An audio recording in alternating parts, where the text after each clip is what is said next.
Global share markets are in shakedown mode after the US president imposed his tariffs this week without exception.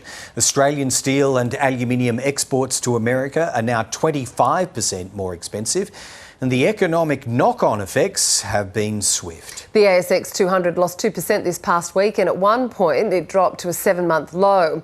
And with further losses still possible, that could have a pretty big impact on our superannuation accounts. Matt Grudnoff is a senior economist at the Australia Institute, and he says he doesn't believe there will be a long-lasting impact from the tariffs. I think in the long run, they're actually not going to have a huge impact. And that's because the US can't produce that amount of steel and aluminium to supply all of their domestic market. They're going to have to continue to import. And so Australia is going to continue to export there. It's just that US citizens will pay more to buy this same amount of steel and aluminium. So really, I think the main shock is the uncertainty. Share markets and markets hate uncertainty. We're going to see a lot of volatility, particularly in the short run, but I imagine things will settle down in the longer run. Yeah, that's an interesting point, Matt, because we know more broadly that the tariffs have thrown global markets into panic, fears of inflation, possible recession, but with that umbrella of uncertainty over everything. US shares have sold off, I think, about 8% since Donald Trump took office. This week, they entered a correction. Local markets not far off that. But to be fair, they were pretty overpriced already, weren't they?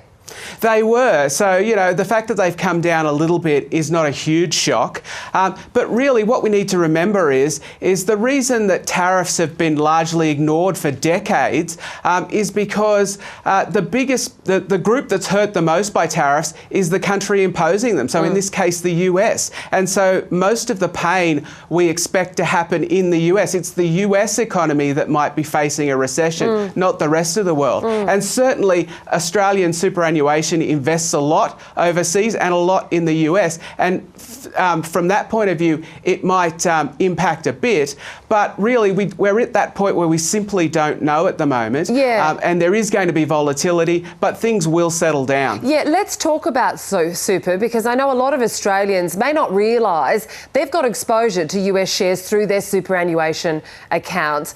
It's a $4 trillion industry. Are you saying what we're seeing right now is not having a major impact on super balances? It will have, absolutely, it will have an impact, particularly with the share market down. But the point is it going to be down permanently? Are these tariffs going to be permanently? Trump is a very erratic guy.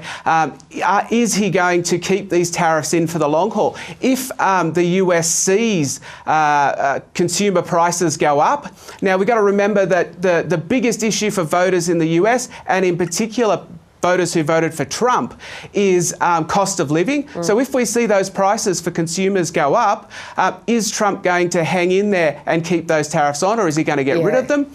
So, you know, because we don't know any of this, we really don't know what the long-term impacts are going to be. Yeah, and we know that he really likes to own the narrative of an increasing share market, not a decreasing one. Yeah, and he's not seeing that at the moment. No, he's not. So if someone's at home watching this going, well, I better check my super balance, you know, what can I do about it? A lot of this relies on time frames. So if you're someone who's nearing retirement, it's probably more of an issue than someone who's just starting out their career where they might be setting and forgetting.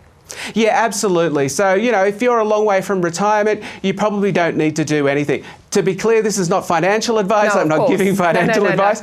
But look, if you're about to retire, you probably should have moved into lower risk areas anyway, which means how much exposure you have to the US stock market is going to be a lot less anyway. But yeah, certainly for people who don't plan to retire soon, there's going to be ups, there's going to be downs. You don't have to worry about that for, you know, years and years and years. This kind of little ups and downs is probably not going to be a concern to you. Yeah, and just one other thing, Matt, I think perhaps plenty of people would know this, but perhaps some don't.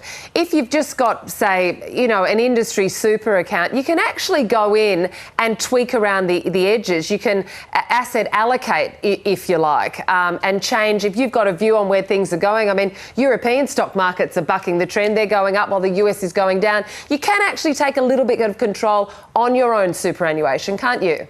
You can, if that's what you want to do, and you think you've got your finger on the pulse of the market, then absolutely you can tweak around. You could also tweak, your risk profile. Yeah. Most people are in the balance, but you could lower that risk profile or raise it. So there are definitely things you can do. Yeah.